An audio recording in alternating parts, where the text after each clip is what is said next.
Pretended to go bankrupt to test my family. What I found still haunts me. For 10 years, I was the one who kept my family afloat. I was 33, running a fast-growing software company that went from a cramped garage setup to a glass office downtown. My success meant my parents could finally stop worrying about money. I bought them a 2-story house with a garden, paid my sister's university fees, and bailed my brother out of debt twice. Every festival, every crisis, I was the solution. I thought they loved me for who I was, but slowly, I began to realize they loved what I gave them. It started small. My mom stopped calling to ask how I was doing, and instead asked for a small favor every few weeks: credit card bills, repairs, or yoga club fees. My dad began sending me links to luxury watches, saying, "Your mom would love this for her birthday." My brother called only when he was between jobs, and my sister's gratitude disappeared the moment her degree was framed on the wall. But one night changed everything. At my brother's birthday dinner, a celebration I paid for, he and his friends were drinking on the patio. I stepped outside just in time to hear him brag, "My brother's basically an ATM with emotions. You just have to look sad enough." They laughed. I stood frozen behind the curtain, wine glass trembling in my hand. That night, I couldn't sleep. Something inside me snapped. The next morning, I told my lawyer to help me stage a complete financial collapse. Within a week, we had fabricated papers showing a government audit, a frozen bank account, and millions in unpaid taxes. I shut down my company website and deactivated my social media. Then, I made myself disappear. I moved into a small, mold-smelling apartment on the edge of town, sold nothing, but hid everything: my car, my watches, even my phone number. I grew a scruffy beard, wore thrift store jackets, and let the world think I'd fallen. 2 weeks later, I texted my family for a serious meeting. They arrived reluctantly. My mom didn't even hug me. She glanced around the small apartment like it was contagious. My dad looked irritated that I didn't have proper chairs. My sister said, "Can we make this quick? I have to meet my boyfriend's parents." I told them the story I'd prepared. The company went bankrupt, debts piling up, and the government seizing my assets. "I might lose your house," I said softly. The room went silent, but not from sadness. My dad stood up, muttering something about poor decisions. My mom sighed. "Well, we can't do much to help." My brother said, "You're joking, right?" Then laughed when I didn't answer. After that, they stopped taking my calls altogether. A week later, I went to my parents' house unannounced and found the locks changed.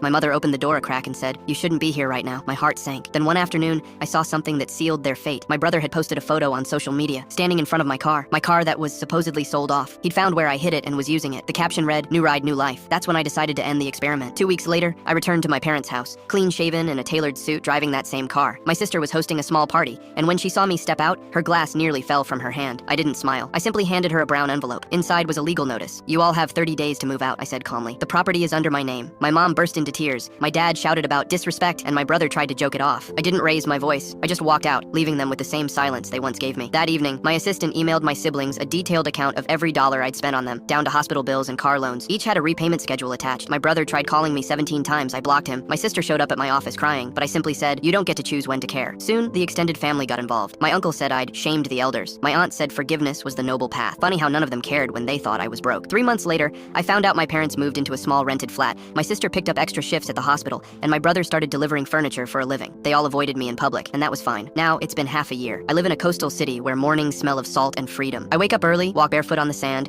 and think about how peace often looks like loneliness, but it's worth it.